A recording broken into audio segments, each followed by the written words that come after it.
इससे पहले हम लोग इलेक्ट्रिक फील्ड के कंसेप्ट को देख चुके हैं। जब अभी पढ़ेंगे तो उसी से रिलेटेड होगा। कंसेप्ट ये था कि कहीं पर भी अगर कोई चार्ज रखा हुआ है तो ये चार्ज अपने चारों तरफ एक इलेक्ट्रिकल इन्वायरमेंट क्रिएट करता है, चाहे वो पॉजिटिव चार्ज हो नेगेटिव चार्ज हो।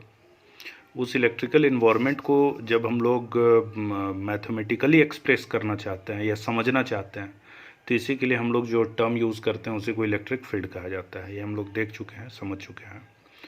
तो पॉजिटिव चार्ज हो या नेगेटिव चार्ज हो, वो अपने चारों तरफ फील्ड एक्सर्ट करेगा। ये भी समझे थे कि दो चार्ज एक दूसरे पे फोर्स कैसे लगाता है, तो हम लोग इसको ऐसे समझे थे कि ये सीधा इस पे फोर्स नहीं लगाता है, इसका काम है फील्ड बनाना, और फील्ड का काम है इस पे फोर्स लगाना। मतलब किसी भी चार्ज पर जो चीज़ फील्ड फोर्स लगाने के लिए रिस्पॉन्सिबल है वो ही चीज़ इलेक्ट्रिक फील्ड है। मतलब कोई चार्ज अगर किसी वजह से फोर्स एक्सपीरियंस कर रहा है तो वो चीज़ क्या है, इलेक्ट्रिक फील्ड है। हम लोग देखे थे कि अगर मेरे पास कोई पॉइंट चार्ज हो तो वहाँ से आर डिस्टेंस पे इलेक्ट्रिक फील्ड कितना होता है, तो ये होता है 1/4 pi epsilon naught Q by R square. ये पॉइंट चार्ज के चलते आर डिस्टेंस पे इलेक्ट्रिक फील्ड का एक्सप्रेशन है। ये देख चुके हैं हम लोग।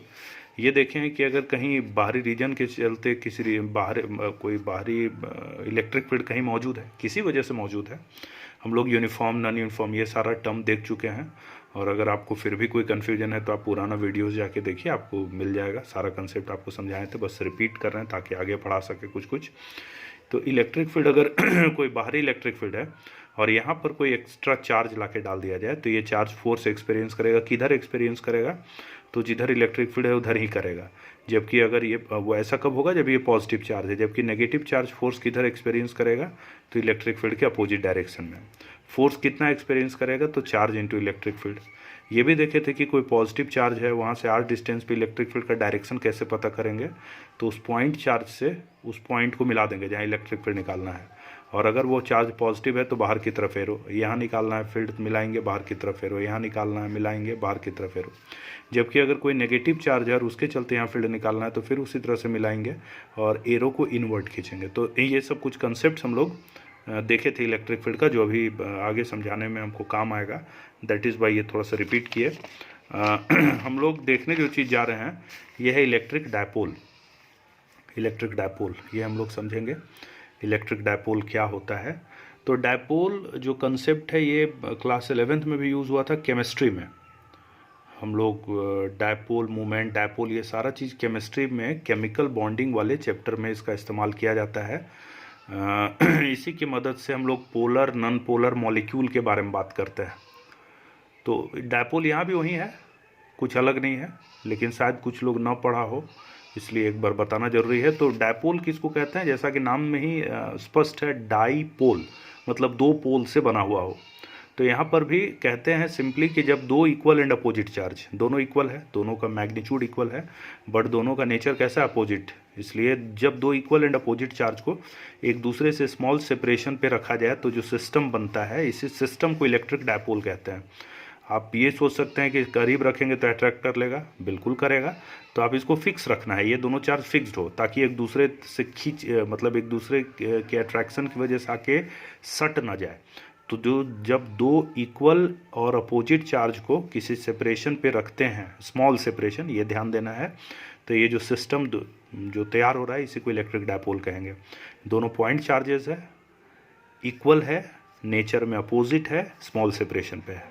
तो जहाँ कहीं भी डायपोल वर्ड आता है तो फिर वहीं पर एक दूसरा वर्ड आ जाता है, डायपोल मोमेंट। इसका भी इस्तेमाल किया गया था केमिस्ट्री में, जो चैप्टर था केमिकल बॉन्डिंग, उसमें डायपोल मोमेंट। तो डायपोल मोमेंट मेज़र करने के लिए वहाँ पे हम लोग स्मॉल यूनिट यूज़ करते थे, डिबाई यूनिट का इस्तेमाल होता है। बहुत स्मॉल यूनिट होता है, तो चूँकि मॉलिक्यूल में जब बात होगा तो वहाँ बहुत छोटा डायपोल का बात होता है, बट यहाँ फिजिक्स में हम लोग थोड़ा लार्जर यूनिट वगैरह इस्तेमाल करेंगे। बट उससे पहले समझिए क्या होता है, कुछ लोग शायद भूल गए हों या ना पढ़े हों, तो उनके लिए तो डेफिनेशन सिंपल है कि जब भी आपको डायपोल मोमेंट कैलकुलेट करना है तो ये मैथमेटिकली डिफाइंड होता है। तो आपको जो दो चार्ज का पेयर है तभी डायपोल बना होगा, तो उसमें से पॉजिटिव चार्ज लेना है और दोनों चार्ज के बीच के सेपरेशन से मल्टीप्लाइड कर देना है। तो it is defined as the product of charge and the separation between charges. Charge और दोनों चार्ज के बीच का जो सेपरेशन है उसके प्रोडक्ट को ही हम लोग क्या नाम देते हैं, dipole moment. That is called dipole moment. तो P is equal to Q into 2D। इसके बारे में दो तीन जो चीज़ है खासियत वो देखिए। सबसे पहले तो ये वेक्टर क्वांटिटी है। जब भी डायपोल मोमेंट की बात होगी, वेक्टर है मतलब इसके पास मैग्नीट्यूड भी होगा, डायरेक्शन भी होगा। मैग्नीट्यूड निकालना आसान है, सिंपली जो चार्ज का पेयर है उसमें से पॉजिटिव चार्ज लीजिए और दोनों के बीच के सेपरेशन से उसको मल्टीप्लाई कर दीजिए, तो वेक्टर क्वांटिटी है। यूनिट क्या होगा? सिंपल चार्ज और सेपरेशन का प्रोडक्ट है, तो चार्ज का यूनिट क्या? कूलम्ब। सेपरेशन का यूनिट क्या? मीटर, तो कूलम्ब मीटर। तो जैसा बताएं ये एक लार्जर यूनिट है, और जो बहुत स्मॉलर यूनिट होता है जो आमतौर पर केमिस्ट्री में इस्तेमाल होता है, डिबाई, DEBAY, डिबाई ये इस्तेमाल करते हैं, कैपिटल D ऐसा कहा जाता है, ये ध्यान दीजिएगा।